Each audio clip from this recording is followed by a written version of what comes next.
Gentleman yields back. We'll now go to the gentleman from New York, Mr. Meeks, for 5 minutes. Thank you, Mr. Chairman. Thank you, Chairman Powell, for being here. And I think I want to pick up a little bit right where we are. 2019, 2020, the entire world was under the unprecedented pandemic with COVID rate. Is that correct? Yes. At the time. And that changed a lot of things with reference because not just for the United States, but for the entire world. And it affected the economies of countries just about on the planet. That's not also correct? Yes. And supply chains were disrupted.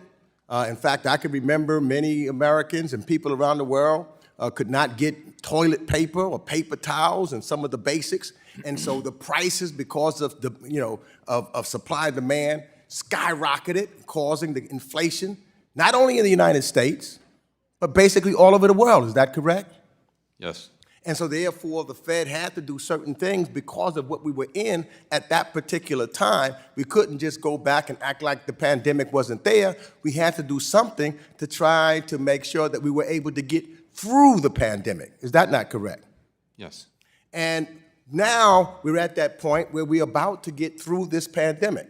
And we can look at the rest of the world, what they did or didn't do at that time, but what we did at that time. And as a result of that, 3 years post the pandemic, when you look around the world, I think that you were correct with what you stated, that by most accounts, our economy is doing well. In fact, I would say our economy is doing better than most of the other countries in the world. Would you say that's correct? I would. And so, I would say then that some of the other countries of the world maybe should have looked at the policies that we put in place thereafter so that they could get out of it, so that they could have a labor market that is strong, where the unemployment rate is near a 50-year low. And as you've stated, inflation is also now coming down faster than any place else on the planet just about. Is that not correct? I think that's right, yeah. And I think that you also recognize a mismatch between the strength of the economy, that's what we're talking about, in the field. And I think that Ranking Member Waters touched on one of those big issues of housing, of which is now, we're still trying to get that under control. And I think the Ranking Member has some ideas on how we can do that, and that may be something that you need to consider so that we can further get down the inflation rate. And the other would be the commodity markets, because the cost of food is too high and people. So that's something else that we need to get in control. Is that not correct? Yes. And let me just ask this. Can you say that there's a connection, for example, between conflicts in other areas of the world, like Russia's war against Ukraine and or the turmoil in the Middle East and the economic pressures that the United States feels? Does that not also go into the reason why the cost of commodities can be still higher? Is there a connection therein, Mr. Chairman? Certainly the war in Ukraine caused commodity prices to move up sharply. So could you tell you what is the,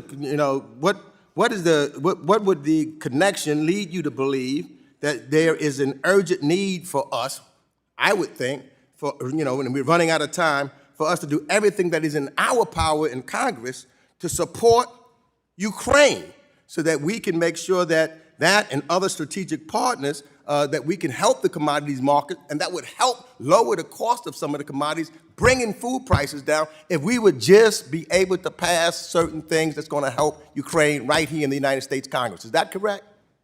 Here's where it gets outside of our jurisdiction. So I wouldn't have an opinion on Ukraine funding. But if we had more grain that was going through, it wasn't blocked by Russia, things of that nature, that generally just, says that helps bring the cost down. Cost is higher because of the disruption in the Black Sea that's happened because of this war. So that would help bring the cost down. That is not necessarily the policies just here in the United States, but that's the policy because of what's going on in Russia, and we need to make sure that we do something to prevent that if we really are serious about bringing inflation down. Is that not correct? I think it's correct that a full supply of grain would help with commodity prices. And so, instead of us playing politics with this and acting like it is your fault or anyone else's fault that we had to go and do what we did because of the unprecedented pandemic.